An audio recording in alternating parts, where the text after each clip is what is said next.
खुद को धार्मिक कहने वाली सरकार भगवान श्री कृष्ण के प्रिय खाद्य पदार्थों दही और मक्खन तक पर जीएसटी लगाती है और बात करती है मध्यम वर्ग की हिमायती होने की। तो उस पेट्रोल की कीमत थी 103 रुपया प्रति लीटर। आखिर इतना महंगा पेट्रोल डीजल खरीद के कौन संतुष्ट हो रहा है?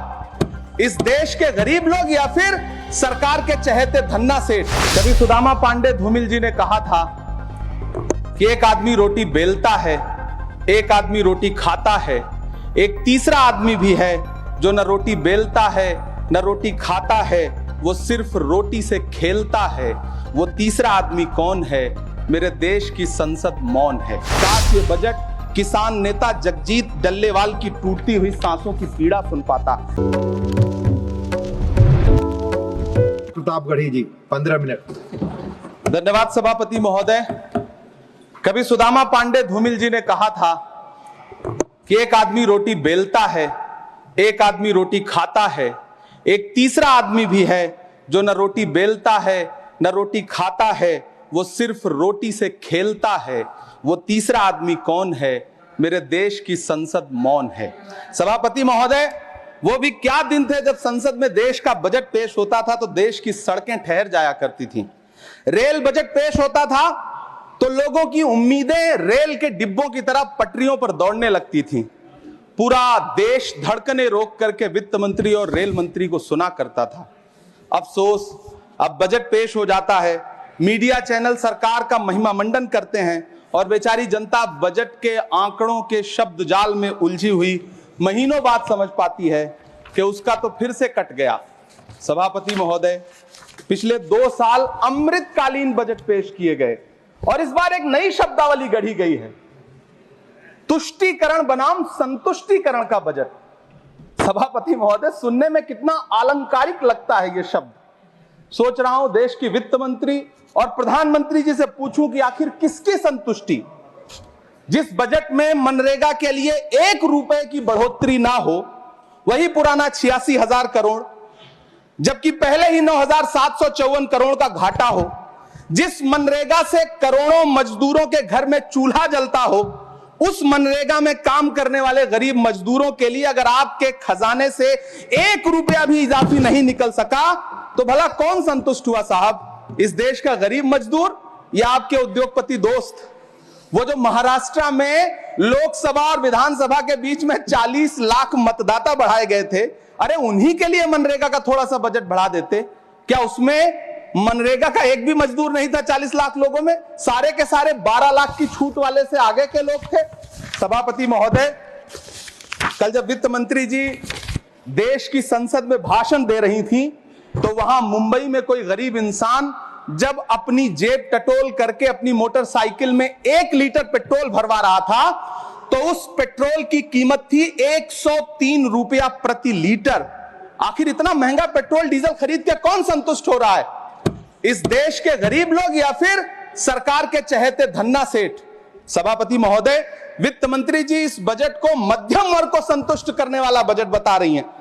अरे मैडम, हम आप यहां पर बैठे रहते हैं और वहां बाहर इसी दिल्ली में 1 लीटर दूध, चाहे वो अमूल का हो या फिर मदर डेयरी का हो, उसकी कीमत 73 रुपए लीटर है। इतना महंगा बेच करके कौन संतुष्ट हो रहा है? गरीब जनता या आपके धन्ना सेठ दोस्त? सभापति महोदय, इस सरकार का बाजार और महंगाई पर कोई नियंत्रण नहीं रह गया है।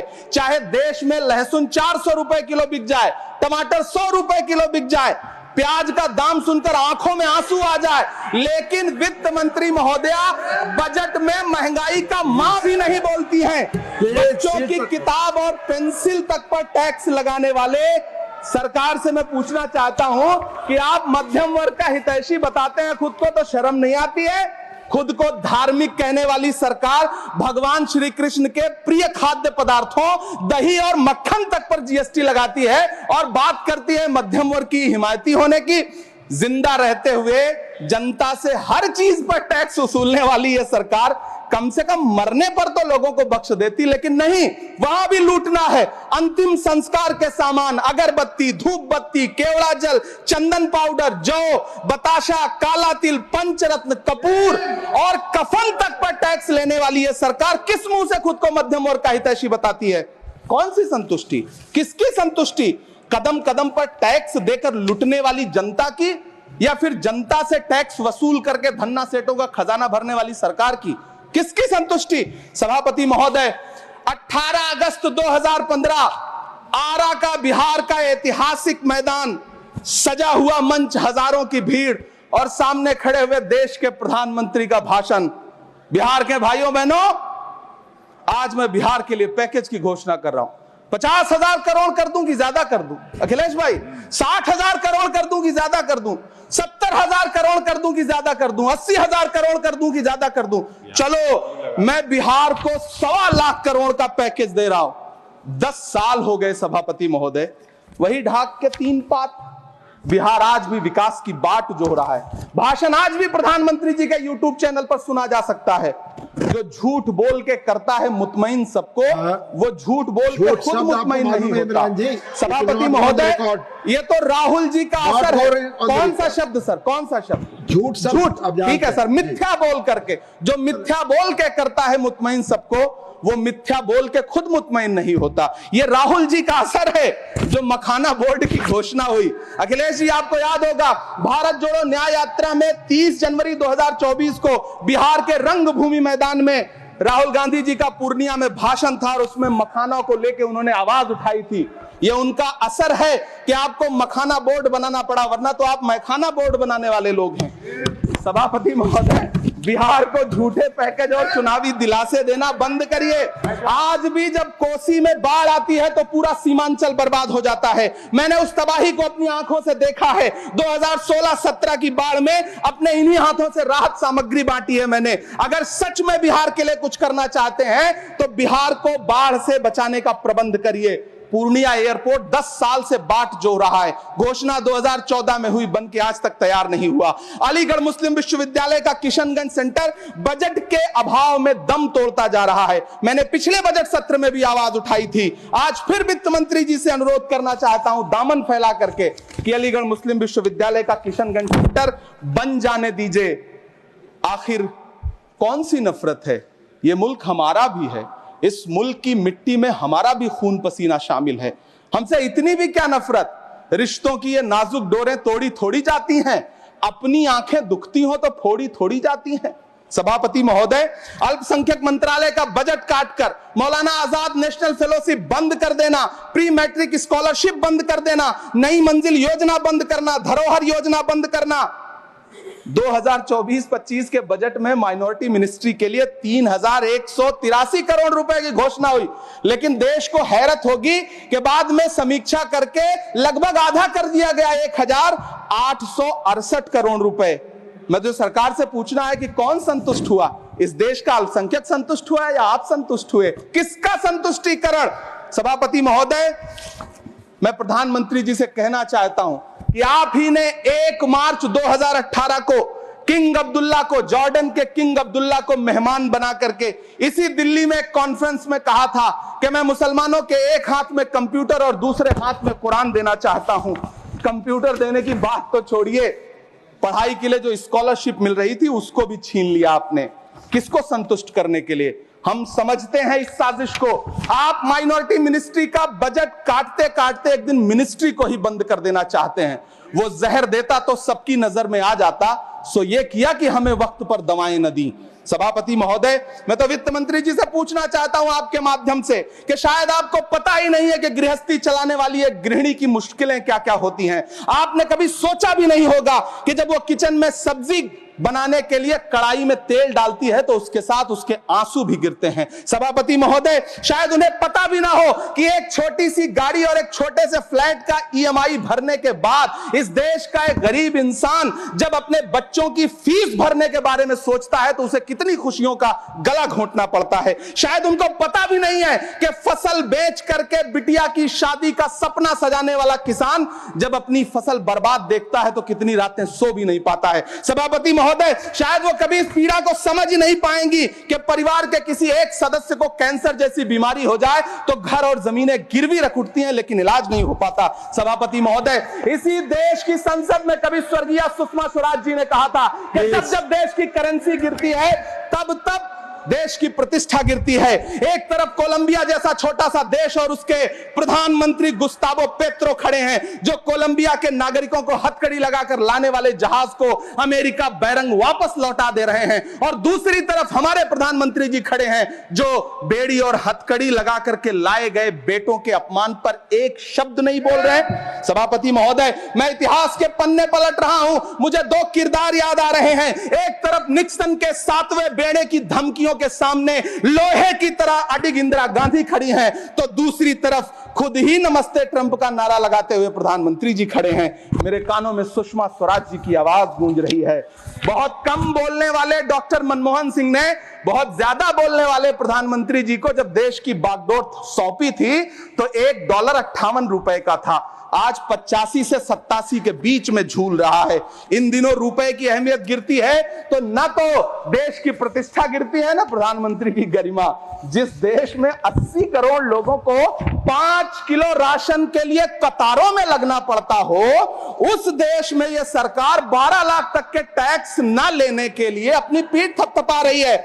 हुकूमत इस कदर आवाम पर एहसान करती है, ये आंखें छीनती है और चश्मे दान करती है। सभापति महोदय, महाराष्ट्र का भिवंडी हो, मालेगांव हो, इचल करंजी हो, यूपी का बनारस हो, मुआयमा हो, मुबारकपुर हो, रांची का छोटा नागपुर हो, बिहार का भागलपुर हो, हर जगह बुनकरों की उम्मीदें तोड़ रही हैं, लेकिन इस सरकार के पास उनके लिए कुछ भी नहीं है। मुरादाबाद का पीतल उद्योग, कानपुर का चमड़ा उद्योग, सहारनपुर का लकड़ी उद्योग, फिरोजाबाद का चूड़ी उद्योग, अलीगढ़ का ताला उद्योग, सब सरकारी प्लानिंग से तबाह हो रहे हैं।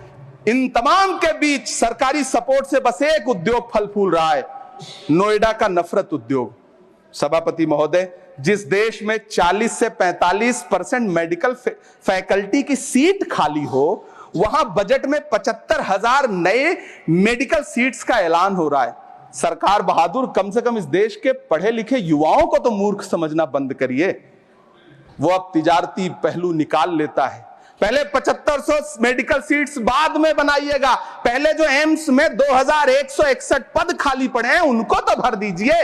वो अब तिजारती पहलू निकाल लेता है। मैं कुछ कहूं तो तराजू निकाल लेता है। मैं इसलिए भी तेरे फन की कद्र करता हूं तो झूठ बोल के आंसू निकाल लेता है। सभापति महोदय, फिर झूठ आया है, मैं उसे मिथ्या कर दे रहा हूं। शायरी में बार बार आ जाता है, क्या करूं महोदय। काश ये बजट, सभापति महोदय, वो एक शब्द मैं मिथ्या कर दे रहा हूं सर, वो एक शब्द को हटा दीजिए। ध्यान रखें, ऐसे जो भी शब्द होंगे आपके वहां। सभापति महोदय, काश ये बजट बीपीएससी के पेपर लीक की शिकायत करने वाले नौजवानों पर बरसती हुई पुलिस के लाठियों पे, जख्मों पर मरहम लगा पाता। सभापति महोदय, पिछले 80 दिन से 70 साल का एक बुजुर्ग एमएसपी की लीगल गारंटी मांगता हुआ आमरण अनशन पे बैठा हुआ है। काश ये बजट किसान नेता जगजीत डल्लेवाल की टूटती हुई सांसों की पीड़ा सुन पाता।